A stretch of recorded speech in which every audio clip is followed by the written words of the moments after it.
세상 모든 경이로울보다 이 세상 모든 갇힌 보물보다 더욱 귀하신 나의 주님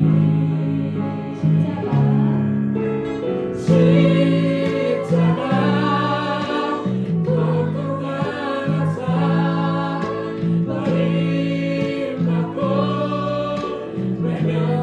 외면당하셨네 짓밟힌 장미꽃처럼 나를 위해 죽으셨네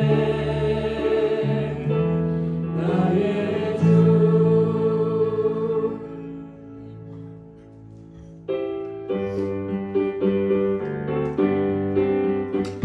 예수 내 맘에 들어와 계신 후 변하여 새 사람 되고 내가 늘 바라던 참빛을 찾은 도 주 예수 내 맘에 오심 주 예수 내 맘에 오심 주 예수 내 맘에 오심 눈밀 끝내 맘에 기쁨이 넘치나 주 예수 내 맘에 오심 주 예수 내 맘에 들어와 계신 후 마음 영된 행실을 끊고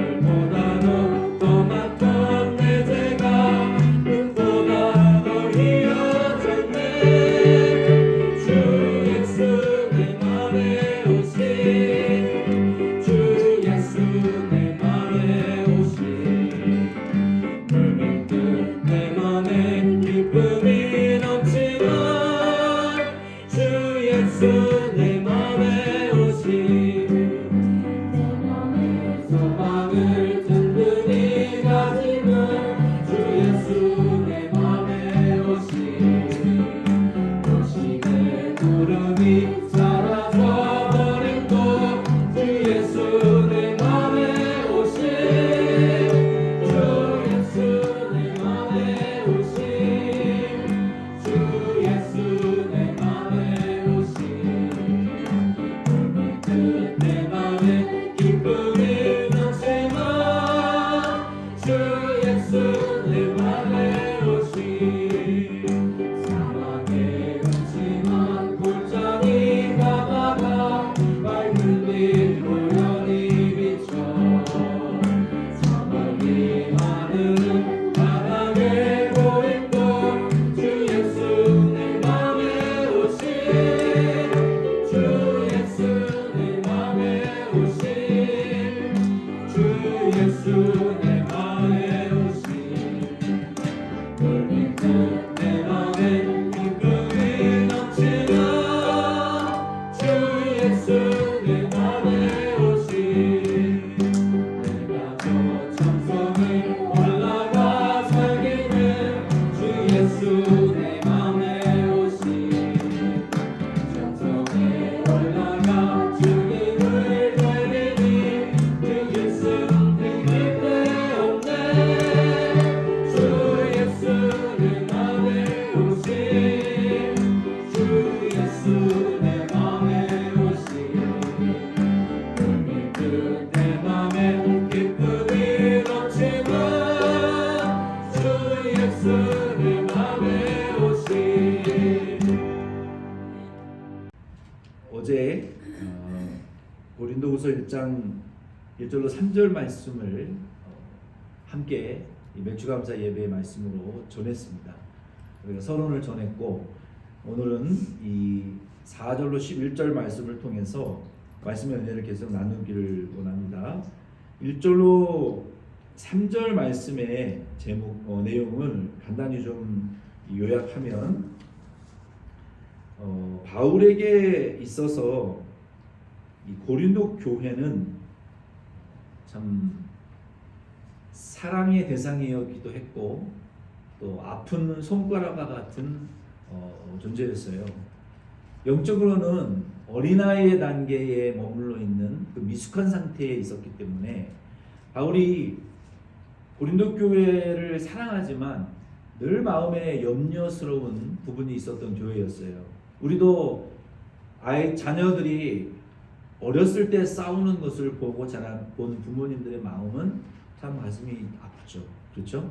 근데 어른이 돼서도 자녀들끼리 서로 싸우는 것을 보면 이 부모님의 가슴이 훨씬 더 아플 거예요.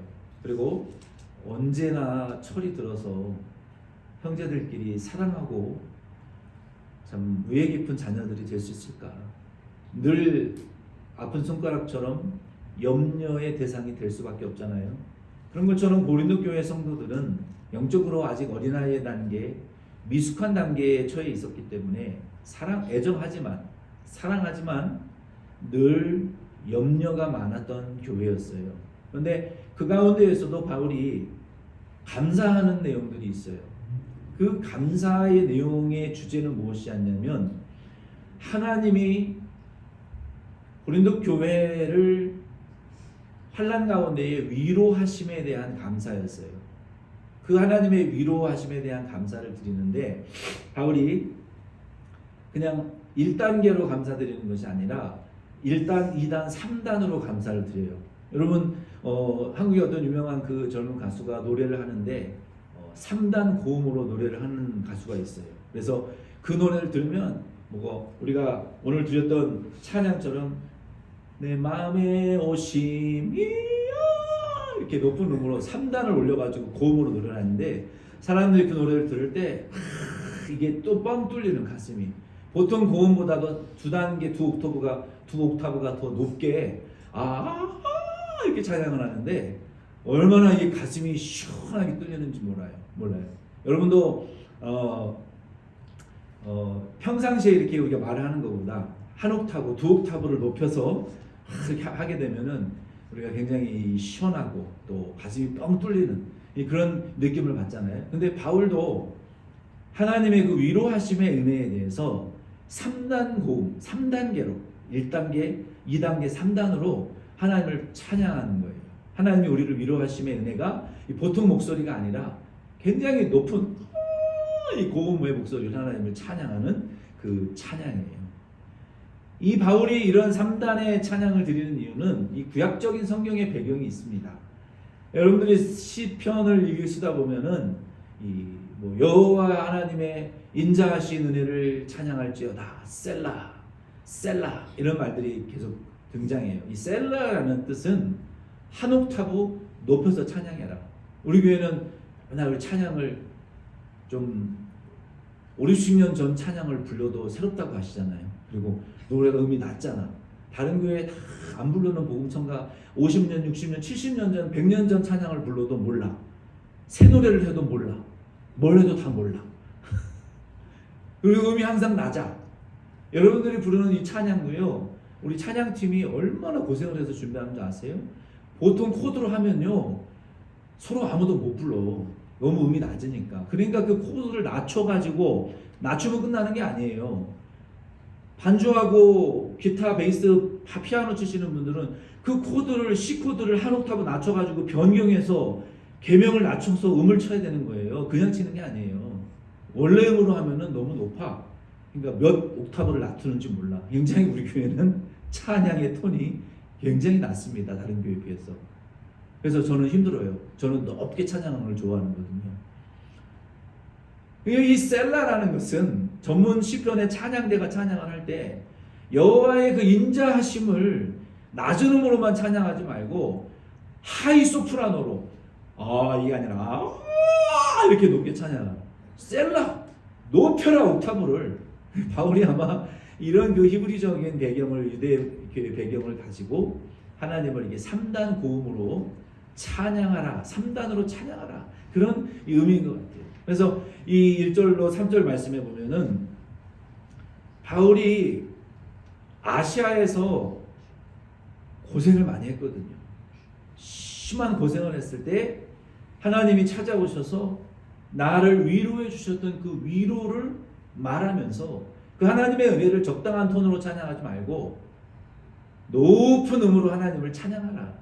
그러면서 10절 말씀에 이렇게 바울이 고백하는 거예요. 그가 이같이 큰 사망에서 우리를 건지셨고 또 건지실 것이며 이후에도 건지시기를 그에게 바라노라 라고 말하면서 하나님의 은혜를 찬양하는 거예요.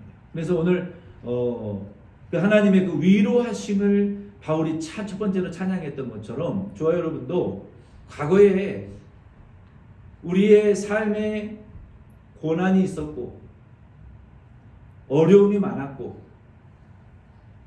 돈이 필요한데 돈을 꿀 친구가 없어요.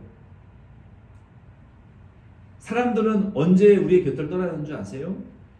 돈이 많이 있고 큰 집에 살고 여러 대의 자동차를 가지고 있고 항상 나누어주는 사람 곁에는 사람이 많이 모여요.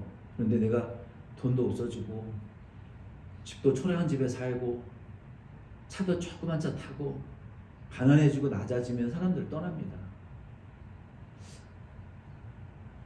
그런데 그러한 환난 가운데에서 친구도 없고 나를 찾아오는 이도 없고 내 곁에 머무는 자들도 없고 내 이야기를 들어주는 사람도 없을 때 하나님이 내게 찾아오셔서 내 인생에 나타나셔서 내 인생에 갑자기 출현하셔서 내 인생에 갑자기 끼어들어서 나타나셔서 내가 환난 날에 부르짖을 때 내 기도를 막 들어주시고 내 목소리에 응답하시고 나와 함께 시간을 보내주셨던 그 위로의 하나님을 바울이 찬양하자라고 했던 것처럼 저 여러분도 이 맥주 감사절을 통해서 과거에 우리를 찾아와 주셨던 그 하나님, 정말 여러분 돈이 필요한데 돈 꿀 사람이 없어 본 적 있어요?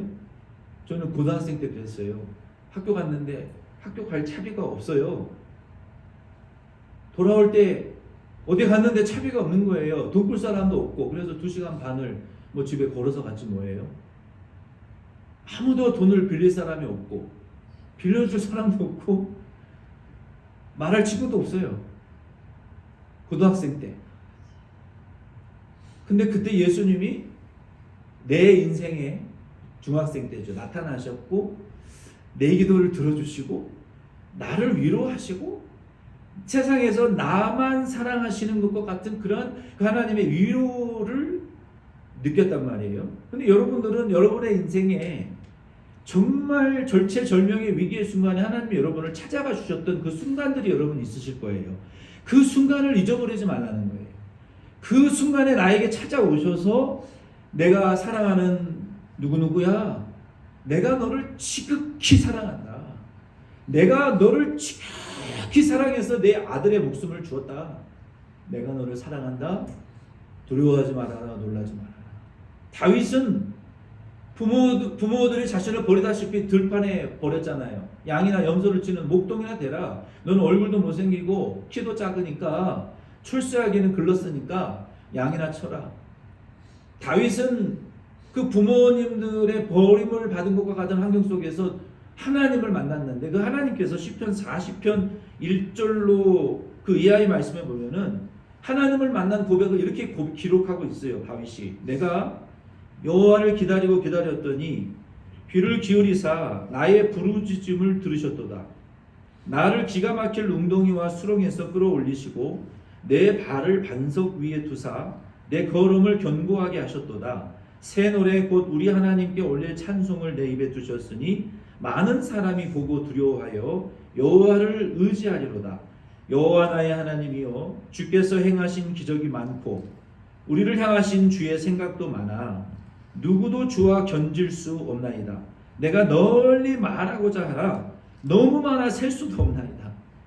우리도 이런 고백을 할 수 있어야 돼요. 하나님이 나에게 찾아오시고 나를 위로하시고 나 홀로 눈물을 흘리고 눈물 젖은 빵을 먹으면서 통곡하던 그때에 나를 어루만져 주시고 내가 보지 못했지만 어두운 가운데에서 깊은 수렁에서 낙심하고 절망하고 도움이 필요하지만 도움을 청할 친구조차 떠나버리고 홀로 처절하게 외로워지고 가난해지고 낮아질 때 하나님이 나와 동행하시면서 내가 알지 못하는 수많은 은혜를 위로를 베풀어 주셨던 그 하나님을 기억해 보니까 다윗이 너무너무 많아가지고 셀 수가 없다는 거예요. 그 하나님을 기억하고 찬양한다고 말하고 있는 거예요. 수많은 재앙이 나를 둘러싸고 나의 죄악이 나를 덮침으로 우러러볼 수 없으며 죄가 나의 머리털보다 많으므로 내가 낙심하였음이니이다. 나는 가난하고 궁핍하오니 주께서는 나를 생각하시오니 주는 나의 도움이시오 나를 건지시는 이시라. 나의 하나님이여 지체하지 마소서. 이와 같이 하나님이 내게 찾아오셔서 위로해 주셨던 그 하나님의 위로를 다윗이 생각하면서 그 위로하신 하나님, 우리의 구주 예수 그리스도의 아버지 하나님, 자비의 하나님을 다윗이 찬양할지로다 라고 고백하는 것처럼, 여러분 이번 맥주 감사 주일을 보내시면서 맥주 감사 일기를 월화 목금 제가 보내드렸잖아요. 그것을 여러분 기억하고 회생하면서 과거에 나에게 찾아오시고 은혜를 주셨던 그 하나님을 여러분 꼭 생각하시기를 부탁을 드립니다. 과거에 나에게 찾아오셔서 위로해 주셨던 그 위로의 하나님을 기억하시면서 하나님의 은혜에 감사하시기를 부탁을 드려요.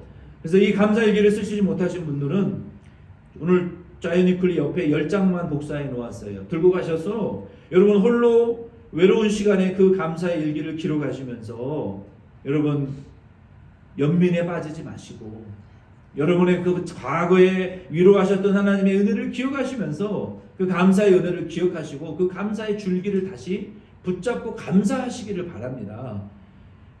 연민에 빠지지 마시기를 부탁을 드립니다. 이것이 1단의 은혜예요. 우리가 하나님의 백성으로서 1단, 2단, 3단 이 3단의 하나님의 위로의 은혜의 1단계의 은혜예요. 하나님 과거에 우리에게 베풀어 주셨던 그 은혜를 생각하시기를 부탁을 드려요. 저는 지난 한 주 이 감사의 얘기를 생각하시면서 저 중학생 때 저의 모습으로 돌아가 봤어요. 그때 제 인생이 가장 우울한 시기였거든요. 근데 그때 아마 다윗도 그 나이 때쯤 되지 않았을까? 그 외로운 산중에서 그 광야에서 예수님이 하나님이 다윗을 찾아가 주셨던 것처럼 저의 가장 외롭고 슬픈 중학생 때 12~13살 때 나를 찾아와 주신 그 뜨거운 하나님의 그 사랑을 기억하면서 다시 그때의 은혜를 회복하고 싶어요. 그리고 그 하나님이 나를 찾아와 주셨기 때문에 지금의 내가 존재하는 것이 아닌가. 그리고 감사하게 되었어요. 여러분도 그 하나님이 가장 비참하고 비천하고 낮은 상태에 있을 때 나를 찾아와 주셨던 그 하나님의 은혜를 결코 잊어버리지 마시기를 바랍니다. 그 하나님 잊어버리면 안 돼요. 나의 위태로움의 기도를 응답하셔 주셨던, 내가 간절히 원하고 바랄 때 나를 만나 주셨던 그 하나님, 여러분 절대로 망각하시면 안 됩니다. 그리고 그 하나님께 감사하시기를, 찬양하시기를 부탁을 드립니다. 이게 1단계의 하나님의 위로에 대한 찬양이에요. 두 번째는 4절로 7절 말씀해 보면은요, 하나님께 받은 위로의 특징에 대해서 바울이 말하고 있어요. 하나님이 주시는 위로의 특징을 우리에게 알려주고 있어요. 여러분, 사람에게 너무 힘들어가지고 사람에게 마음을 여러분 터놨던 적이 여러분 있으실 거예요.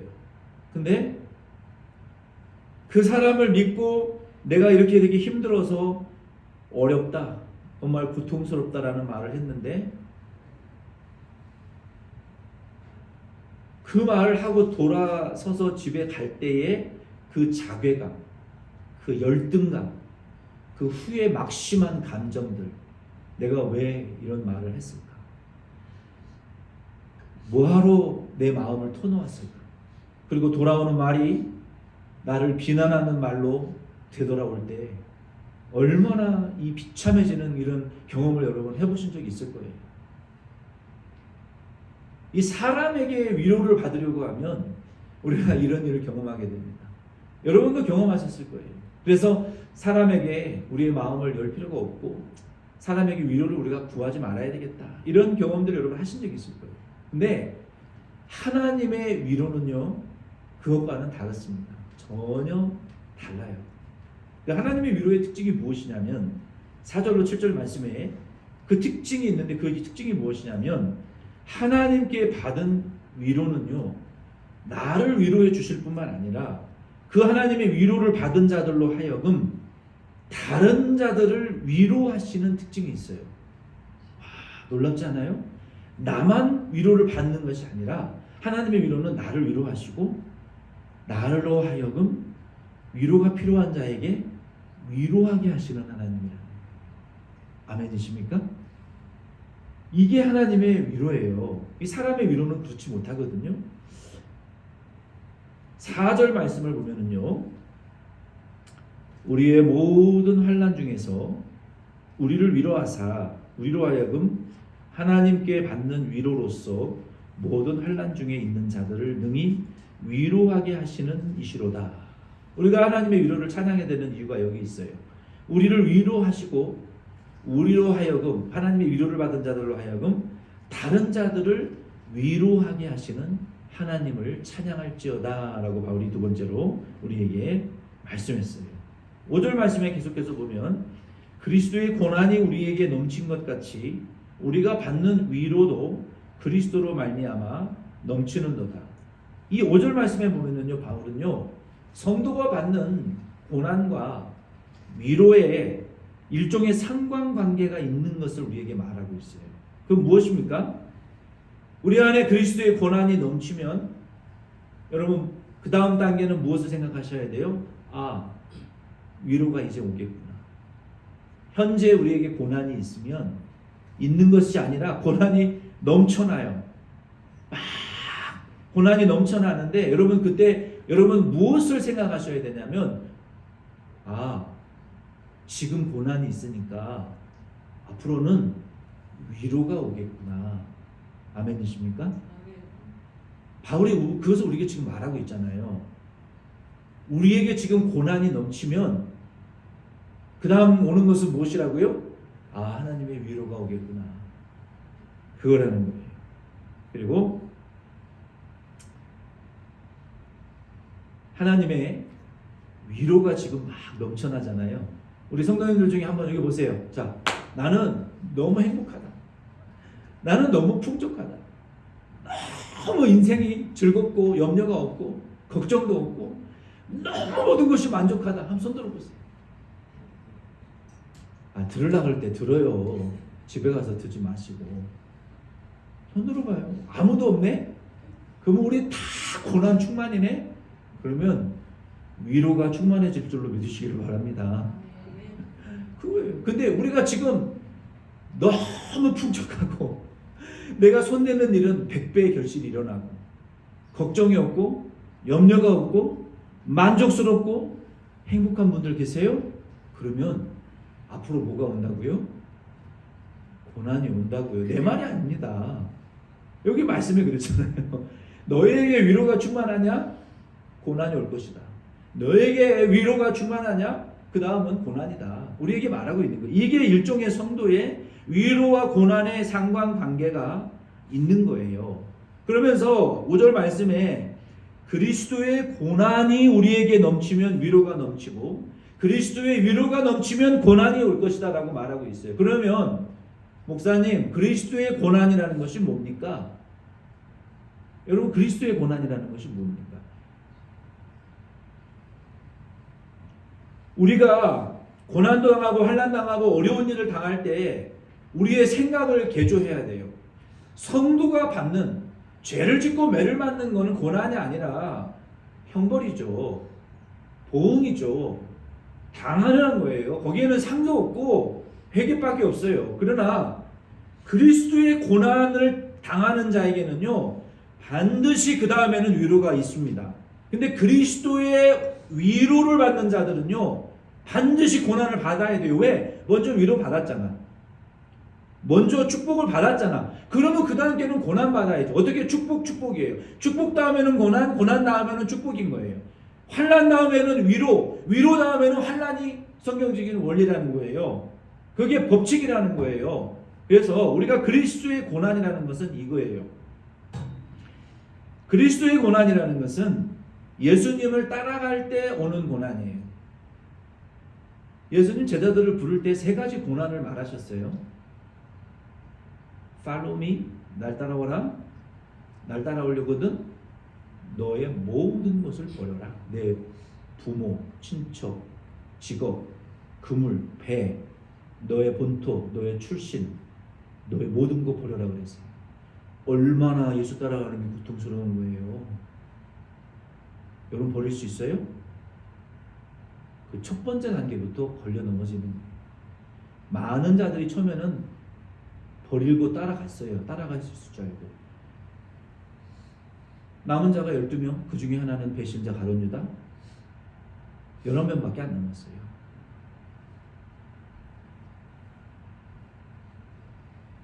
두 번째는 뭘 버려야 됩니까? 자신을 부인하라 그랬어요. 자, 요 못돼 처먹은 자, 요게 문제예요. 제일 문제가 자기 자란 말이에요. 자, 잘난 줄 아는 자, 잘하는 줄 아는 자, 여전히 애굽의 노예의 마귀의 근성이 100% 유지되는 죄의 본능에 충만한 자, 이게 내 안에 있는 영과 성령과 싸우거든요. 말씀과 싸우거든요. 자를 부인하라고 했어요. 그거 이 세상 죽기 전까지 싸워야 되는 영적 전투가 자아와의 싸움이에요. 여러분 그 말이 얼마나 무거운 말인 줄 아십니까? 그 두 번째 자기를 부인할 수 있어야 돼요. 세 번째는 자기 십자가를 질 수 있는 자가 예수 따라갈 수 있는 자예요. 우리가 예수님의 고난을 당하는 이유는 예수님을 따라가기 때문에 받는 고난이거든요. 벌써 우리가 예수님의 팔로워가 되기 위해서는요, 이 세 단계를 넘어서야만이 예수님 따라갈 수가 있는 거예요. 그리고 자기 십자가를 그제서야 질 수 있는 거예요.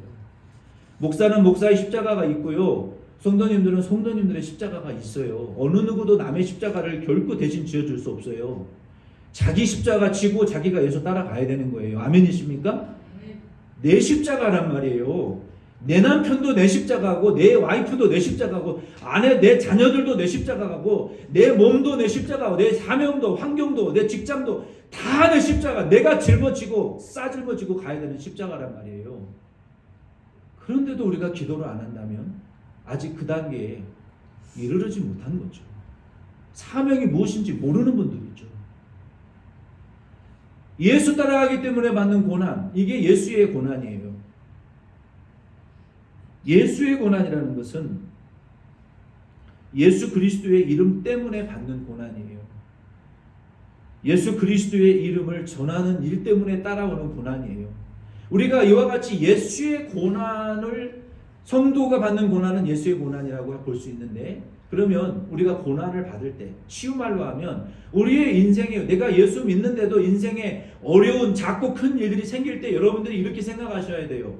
아, 이거 내 고난이구나 생각하시면 망한다는 거예요. 이거 내 거니까 다른 사람들한테 말하지 말고, 다른 사람들한테 책임지우지 말고 내가 전적으로 감당해 나가야지. 내가 다 할 거야. 나 아니면 누가 해? 100%, 1000% 실패합니다. 성도가 받는 고난은 내 고난 아닙니다. 예수의 고난이에요. 아멘이십니까? 여러분 이것을 인정하셔야 됩니다. 내 고난이 아니에요. 내가 질 수 있는 고난이 아니라는 거예요. 아멘이십니까? 내가 질 수 있다고 착각하지 마세요. 만약에 내가 예수 믿는데도 인생에 작고 큰 어려움과 환난과 시련들이 일어나는데 내가 지어보겠다라고 하는 사람은요, 예수를 다시 십자가에 못 박는 자예요. 아멘이십니까? 예수 믿기 때문에 오는 고난이면 내 고난이 아니라 예수 당신의 고난이라는 것을 인정하시기를 바랍니다. 그리고 예수님, 나 힘들어요. 내가 원치 않는 고난, 예수님 때문에 온 고난, 예수님 대신 짊어져 주세요. 예수님 대신 감당해 주세요. 예수님 이 고난을 이길 지혜를 주세요. 이 고난을 함께 지고 갈 동역자를 보내주세요. 이 고난을 헤쳐나갈 지혜를 주시고 길을 열어주세요. 이게 예수의 고난이죠. 뭣도 모르고 내가 혼자 다 지어보겠다고 하면 주변 사람들만 괴롭히는 거예요. 내가 지금 얼마나 고난 참느라고 힘든 줄 알아? 옆에 사람만 죽어나는 거예요. 감당하지도 못할 고난을 자기가 지겠다고 하니까, 견디지 못하니까 주변 사람들한테 화밖에 더 냅니까? 분노밖에 더 합니까? 제가 그래요. 제가 견디다 못할 때 저도 그래요. 자기가 지려고 그러니까 지 고난인 줄 알고, 왜 그게 우리의 고난, 질 수도 없는, 감당할 수도 없는 예수님이 지시는 고난인데 우리가 무슨 능력으로 그걸 질 수 있다고 자기가 질 수 있다 그래요. 예수님에게 여쭤보세요. 예수님, 나 힘들고 지혜도 없고 이게 왜 이런 일이 생겼는지도 모르고 감당할 능력도 없고 힘도 없고 도와주는 사람도 없어요. 예수님이 도와주셔야 되니까 길을 열어주시고 내 짐을 대신 짊어져 주시고 사람을 붙여주시든지 동역자를 보내주시든지 대신 나를 끌고 가세요. 나는 어떻게 살아야 될지 모르겠습니까? 주님이 인도해 주세요. 나를 붙잡아. 이게 예수의 고난을 지는 자의 태도예요. 이게 예수의 고난이라는 거예요. 내가 지려고 하지 마세요. 질 수도 없거니와 지어지지도 않아요.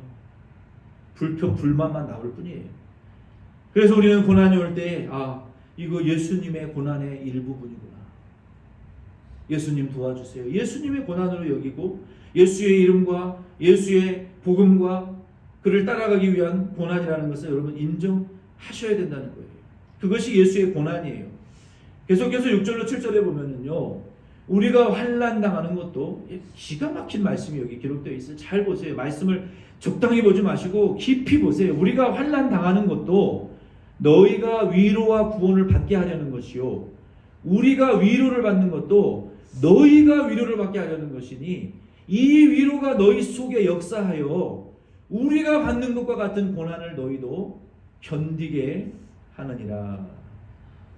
놀라운 말 아닙니까? 우리는 누구예요? 바울과 디모데가 고린도 교회를 위해서 고난 받는 이유는 교회 성도들에게 위로와 구원을 주기 위한 거래요. 우리가 위로를 받는 것은 이 위로가 고린도 교회 성도들에게 전달되어져서 바울과 디모데가 받는 것과 같은 그 무서운 고난을 견디게 하기 위한 고난이라는 거예요. 위로라는 거예요. 놀라운 말씀 아니에요?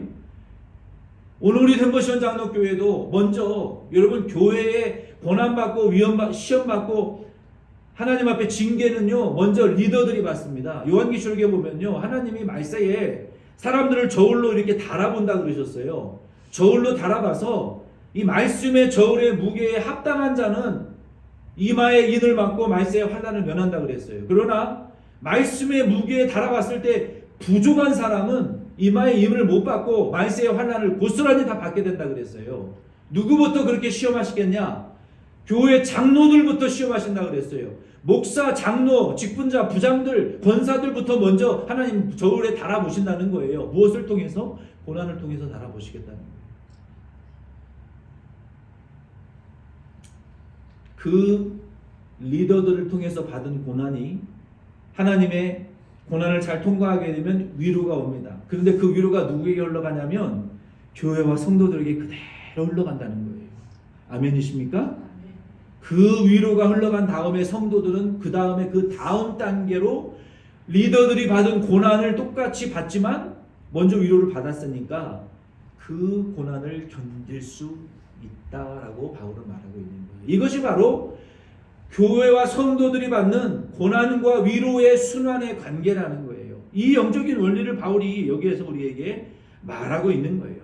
바로 이 고난과 위로의 특징이 하나님이 주시는 그 위로의 특징이라는 거예요. 그래서 저와 여러분도 단순하게 이렇게 생각하세요. 내가 지금 고난받고 어려운 일을 당하고 있다면 예수 그리스도의 고난이라면 머지않아 하나님의 위로가 오겠구나. 아멘. 그 하나님의 위로를 바라보시면서 그 고난을 견디시기를 바랍니다. 그리고 그 고난의 특징은요, 나만을 위한 고난과 위로가 아니라 반드시 동일한 고난을 받고 있는 다른 성도들을 향해서 흘려 보내줘야 될 축복의 통로를 위한 고난과 위로라는 것을 여러분 꼭 기억하시기를 바랍니다. 그래서 우리를 위로하시는 하나님을 찬양하라라고 바울이 말하고 있는 거예요. 마지막 세 번째는, 그러면 왜 하나님 우리에게 고난당하게 하시느냐?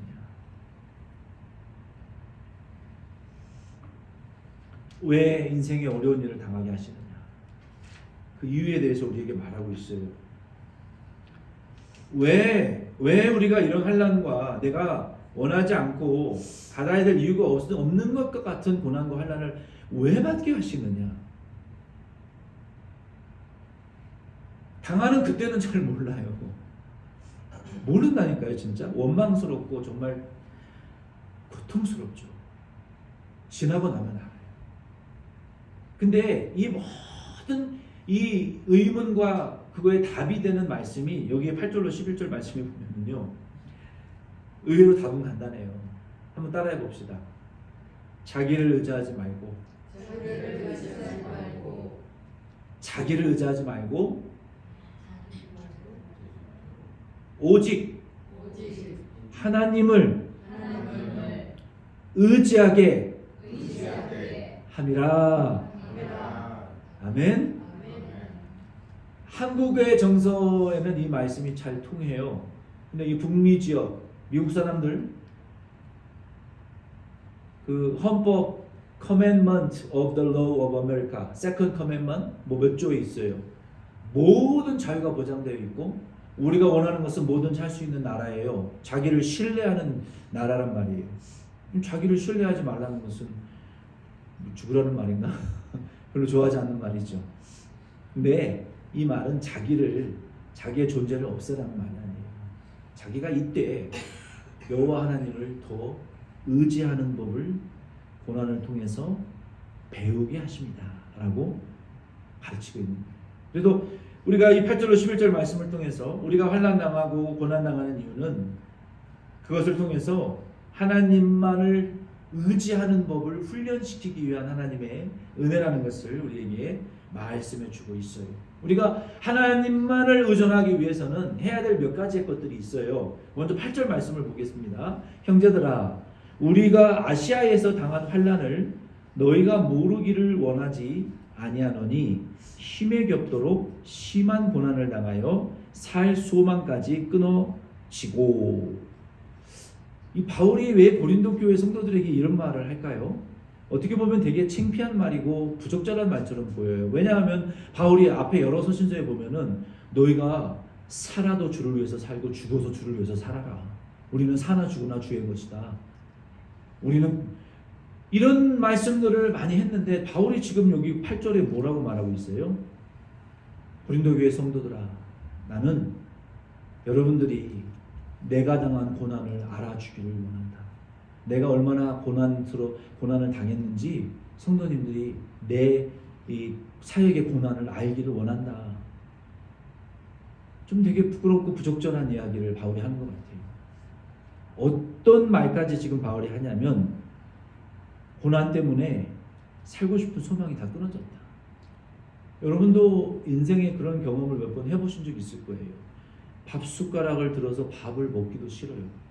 밥 먹으면 다 토해내고 배탈나고 음식을 받아들이지 못하고 그냥 누워서 죽고 싶었던 그런 죽고 싶을 만큼 여러분 절망에 빠지고 병들고 고난에 빠졌던 적이 여러분 인생에 한두 번씩은 있으셨을 거예요. 바울도 너무 고통스러워서 그냥 죽고 싶다 그 말이에요. 사역도 그만하고 싶고 그냥 죽고 싶고 숨어버리고 싶은 그 바울의 마음을 지금 표현한 거예요. 엘리야는 어땠습니까? 그렇게 엄청난 일을 한 사도가 선지자가 자살하려고 광야에 들어갔잖아요. 그 자살이에요, 그거는. 여러분 여기 가까운 아치스 파크에 여러분 자동차만 끌고 물도 없이 하룻밤만 거기서 살아보세요. 죽어요. 핸드폰도 안 터져요. 바위산에 그냥 아무 준비 없이 들어가 보세요. 죽어요. 엘리야가 광야에 왜 들어갔습니까? 죽으려고 들어간 거, 자살하려고. 에이 목사님, 하나님의 사람이 어떻게 성경에 나와 있잖아요. 그리고 그 사막의 나무 그루 하나에 누워가지고 엘리야가 뭐라 그랬어요? 나 이제 죽고 싶으니까 내 생을 거둬 가세요. 자살하려고 그랬단 말이에요. 지금 바울의 심정도 죽고 싶다는 거예요. 내가 아시아에서 당한 환난 때문에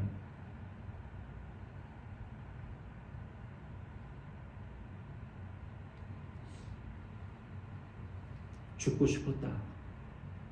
여러분은 예수 때문에 그런 인생의 고통에 처해진 적 있으세요? 살고자 하는 의욕이 없었단 말이에요. 얼마나 부끄럽고 소위 쪽팔리는 얘기입니까, 사도로서. 왜 하필이면 고린도 교회 성도들에게 이런 이야기까지 하는 거예요? 영적으로 너무 미숙한 성도들이기 때문에, 영적으로 너무 어린 성도들이기 때문에 그들의 눈높이에 맞춰서 나도 예수 때문에 이렇게 힘든 고통을 당했다. 그것을 너희들이 알기를 바란다는 거예요. 그 고통을 바울이 얘기하면서 자신을 드러내는 것이 아니라 내가 예수 그리스도의 고난을 이라고 생각하고 믿고 그러한 고난 가운데에서 이와 같은 심각한 부끄러운 상황에까지 내가 처해졌었다. 그것을 지금 오픈하는 거예요. 우리가 세상 사람들과의 교제와 위로를 통해서 우리의 마음의 문을 열고 위로받기 위해서 우리의 속을 뒤집어 놓고 얘기하는 것에서는 결코 위로가 있을 수 없습니다. 그러나 바울은 성도들과 예수 그리스도의 고난을 서로 공유하기를 원했어요. 자신의 환난당한 이야기를 오픈했어요. 그리고 성도들에게도 자기가 환난당했지만 환난 중에 위로받았다. 죽을 것만큼 고통스러웠지만 예수 때문에 다시 내가 살아났다. 이 위로를 알기를 원하는 거예요. 바울이 그래서 오픈한 거예요. 오늘 저와 여러분도 여러분 교회가 뭡니까? 하루 종일 많은 시간을 보내면서 이야기를 하고 삼시세끼를 같이 먹는 사람들과도 얻을 수 없는 이러한 인간의 교제 속에 있는 위로가 아니라 바울이 그것을 오픈한 이유는 성도가 그리스도 예수 안에서 예수 때문에 받는 고난이라면 목사와 성도들 간에 예수 그리스도의 이 고난이 공유되어져야 되는 거예요. 목사가 복음을 위해서 뭐 때문에 고난받는가? 성도들은 그 고난에 동참할 줄 아셔야 되고 그 고난을 통해서 우리 하나님의 위로를 소망할 수 있어야 된다는 거예요. 이게 교회라는 거예요. 이것이 없으면 세상 단체와 다를 게 뭡니까? 바울이 그것을 고린도 교회를 향해서 말해 주었어요. 그러면서 오늘 이 말씀을 통해서 우리 교회도 서로의 그리스도의 고난과 환난에 대해서 들어주실 수 있기를 예수의 이름으로 부탁을 드립니다. 그리고 서로에 대해서 오픈할 수 있는 수준에서 내 혼자 끙끙거린다고 해결되는 게 아니기 때문에 예수의 도움을 구하는 위로와 오픈을 하시기를 예수의 이름으로 부탁을 드려요. 내가 예수님 때문에 내 남편이 이런 점이 힘듭니다. 내가 예수님을 위해서 살고 싶지만 내 아내의 이런 점이 힘듭니다. 내 자녀의 이런 점들 때문에 힘들고 기도하고 있습니다. 내 인생의 이런 문제들을 위해서 기도해 주십시오. 여러분, 우리가 그런 기도의 제목을 듣고 서로 공유하게 되면요, 비난하게 되지 않습니다. 무엇을 느끼는 줄 압니까? 아, 나의 도움이 필요한 성도가 있구나. 내가 기도해 줘야 될 성도가 있구나. 우리가 함께 기도해서 하나님의 위로와 도움을 받아야 될 존재들이구나라는 이런 영적인 결속력이 생긴다는 거예요. 하루 종일 믿음도 없는 사람들과 앉아서 잡담하지 마시고 서로 이렇게 오픈하시기를 예수의 이름으로 부탁을 드립니다.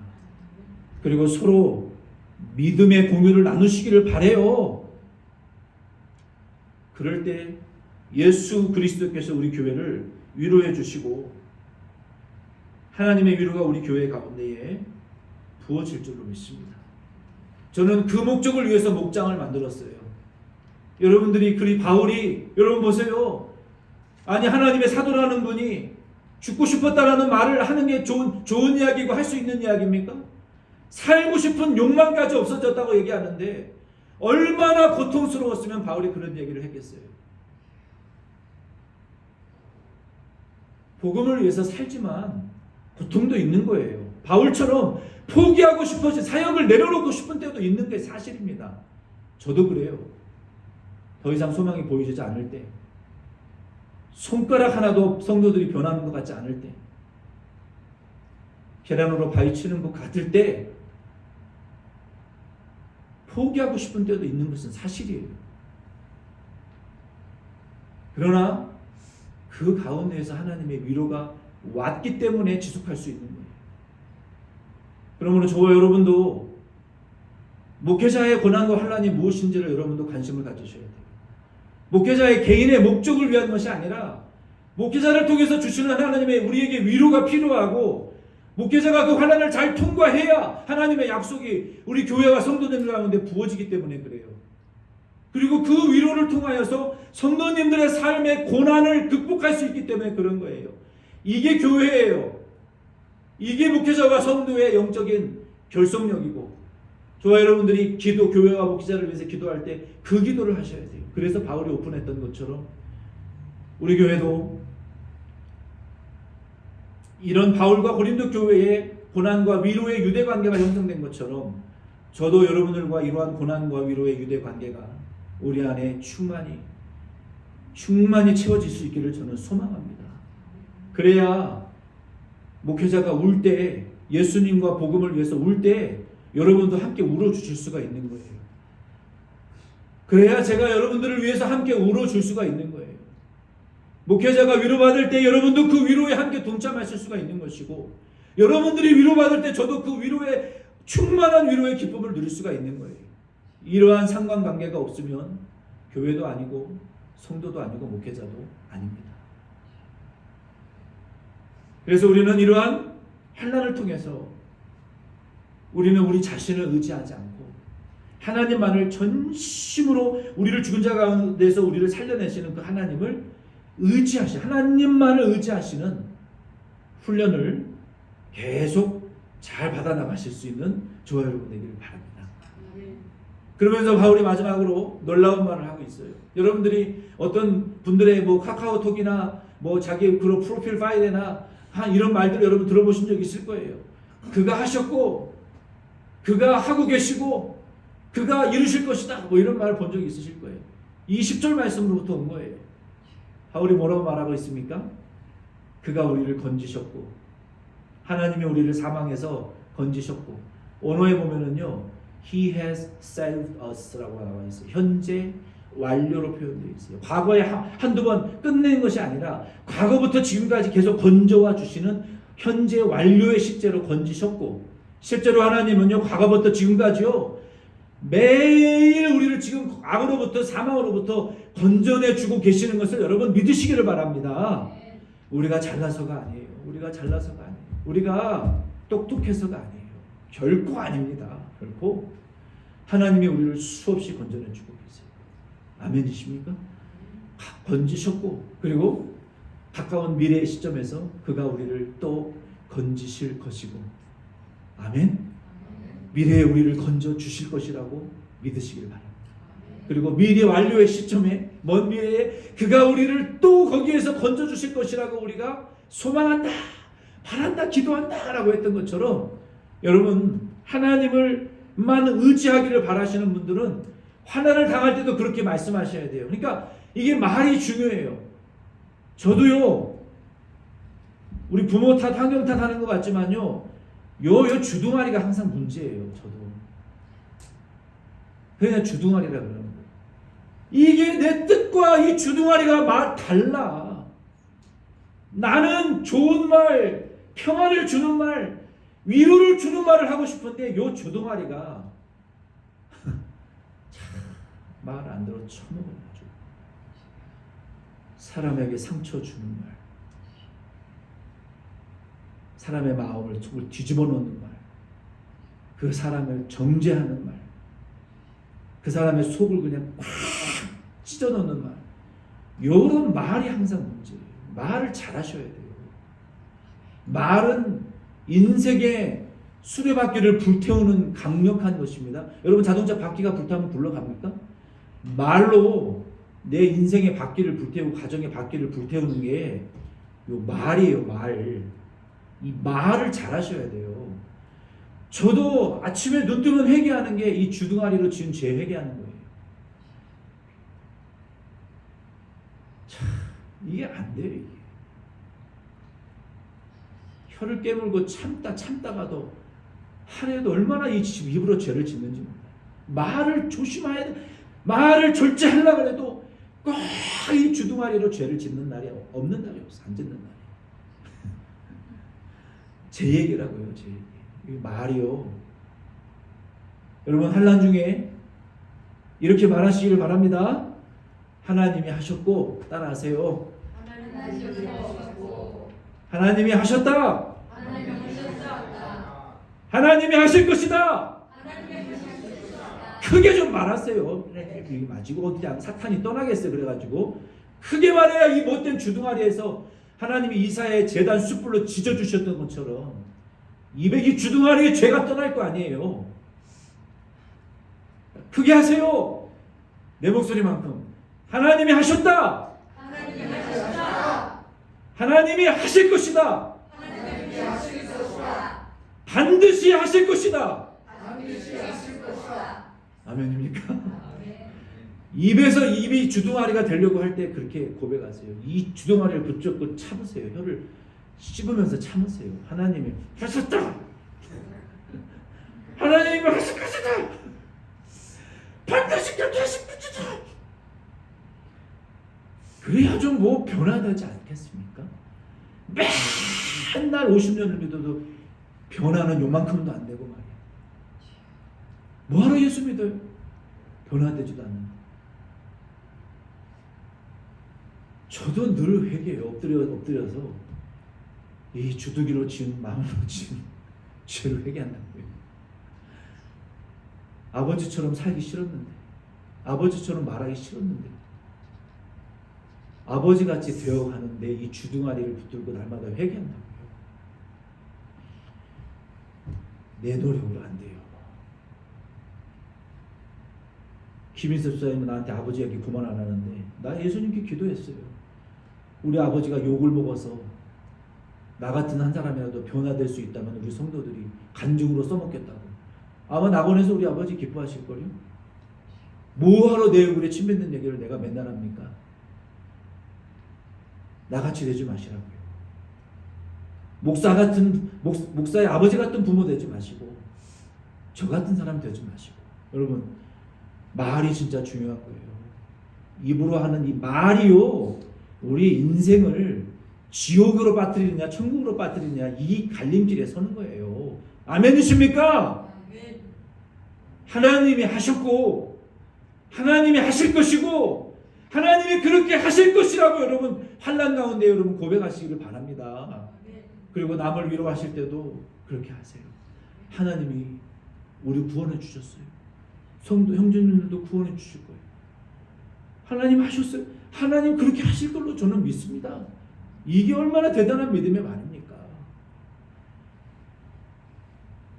그래서 이게 3단계의 은혜예요. 단계가 좀 높죠. 과거에 베풀어 주셨던 하나님의 위로를 이건 이미 일어난 일이잖아요. 이거는 편하잖아요. 과거에 했던 일들을 기억하면서 하나님 찬양하는 거 쉬워요. 그 다음 단계 두 번째로는 뭡니까? 나만 위로받는 게 아니라 다른 사람을 위로하면서 하나님 찬양하는 거, 그건 조금 어렵습니다. 고급 단계예요. 그렇죠? 그보다 더 어려운 단계는 뭐예요? 하나님 하셨다. 구원하셨다. 구원하실 것이다. 반드시 그렇게 구원하실 것이라고 나는 믿는다라고 확신하는 것은요, 대단한 단계의 믿음입니다. 그렇게 하나님을 찬양하시라고요. 우리 자리에 일어서셔서 그 말씀 생각하시면서 우리 모든 능력과 모든 권세, 우리 찬양, 사모님 빨리 들어오세요. 모든 능력과 모든 권세, 우리 패배 찬양 같이 드리고